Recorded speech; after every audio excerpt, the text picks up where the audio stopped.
Vamos falar de Vasco, tem sobre a lista de relacionados para o jogo de lá em Uberlândia. O Vasco já se encontra na cidade mineira. Tem também Pedrinho tentando rebater aí as denúncias feitas pelo Oruquinho no canal do Band, inclusive se autotitulando enviado de Deus para salvar o Vasco. Tudo isso após a vida.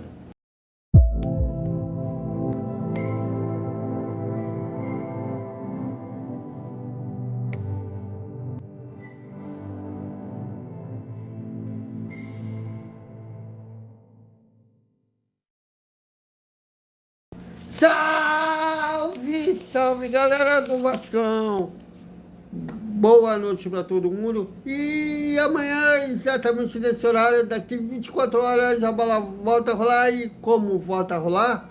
No Parque Sabiá, em Uberlândia, Cruzeiro e Vasco. É a sexta rodada do Campeonato Brasileiro. Será que é a primeira vitória do Vasco fora de casa?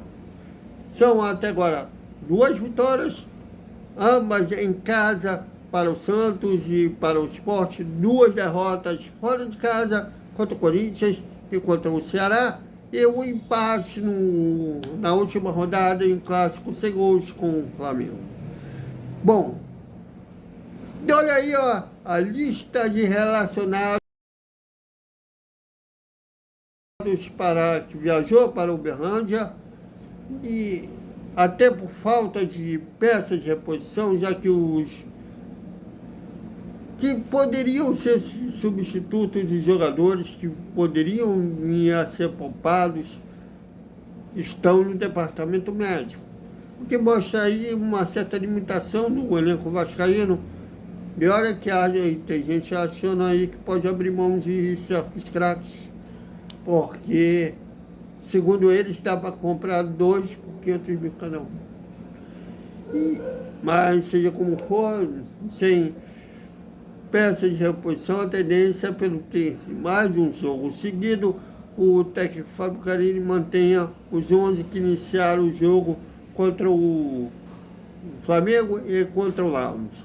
Ambos foram empates 0-0 e sem mistério nenhum, o provável time do Vasco: Léo Jardim, Paulo Henrique, João Vitor, Freitas e Lucas Pinton.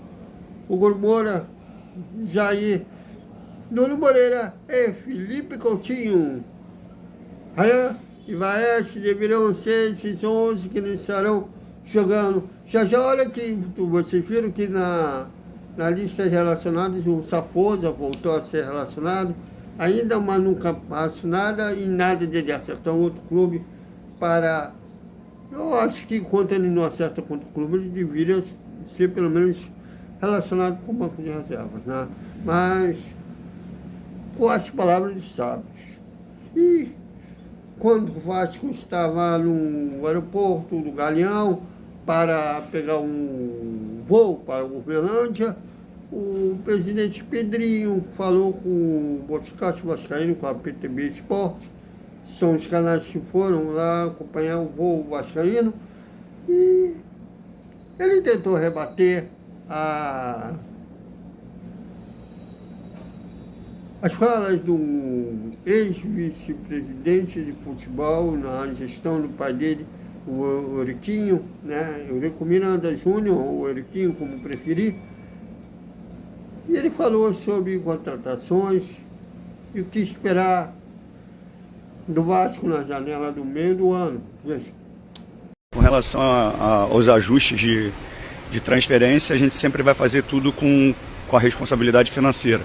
O desejo por grandes jogadores, isso é óbvio, é necessário, e é a expectativa do torcedor. Eu sei que tem um anseio muito grande, né, ainda mais com os rivais em competições internacionais importantes, como é o Mundial, e títulos recentes, isso aumenta a expectativa.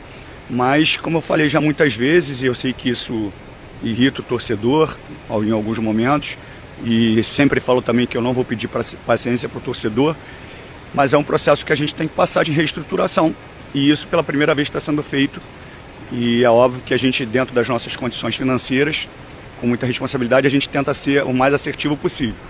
Nenhuma contratação é feita, como muitas pessoas falam, de uma forma despretensiosa, sem qualquer conhecimento, sem qualquer informação. Não. Ela é muito... As pessoas podem tirar a conclusão da forma que quiserem. Eu vou continuar trabalhando, vou continuar fazendo o que tem que ser feito em prol do clube. São ações e atitudes impopulares, muitas vezes, que me entristecem porque eu queria também dar muita alegria para o torcedor. Mas eu vou fazer o que é melhor para o Vasco, não o que é melhor para mim.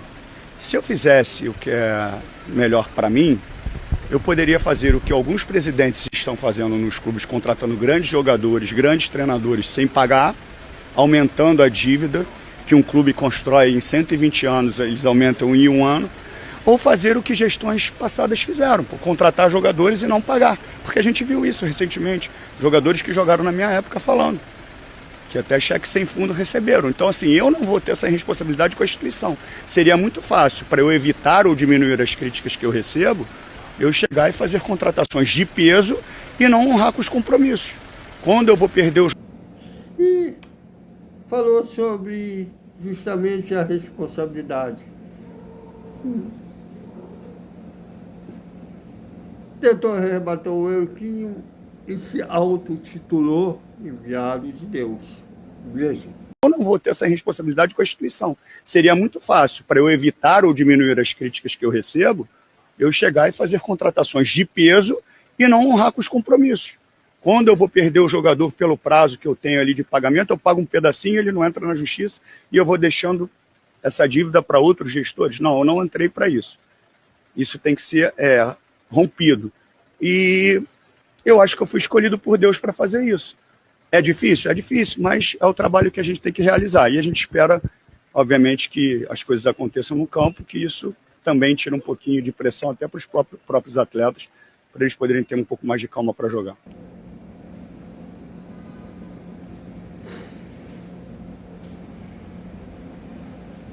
As imagens são da PTB Esporte.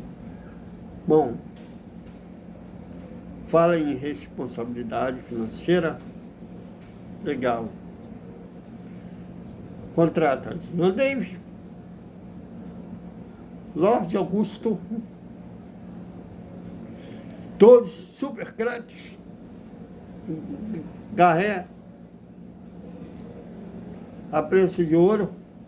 O Lorde Augusto, por exemplo, por 500 mil, um salário de 500 mil.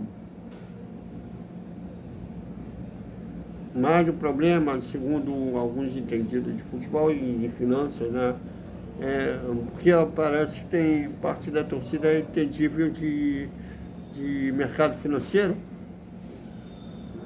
que o problema é um craque, que ganha 1,5 milhão, e não o gênio da bola, que vai fazer igual o Maradona contra a Inglaterra, né, driblando meio time, invadindo a área, driblando o goleiro e fazendo gol. Ganhando 500 mil. Mas, olha, ele falou que é enviado de Deus, então não vamos questionar o enviado de Deus.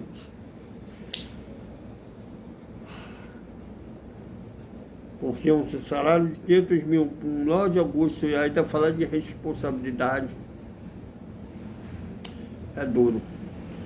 Mas o que vocês acharam? Vocês viram chapa branca, disseram que o Pedrinho esclareceu. A mim, pelo menos no nosso cenário, esclarece muito pelo contrário. Isso contradiz, como eu citei agora há pouco.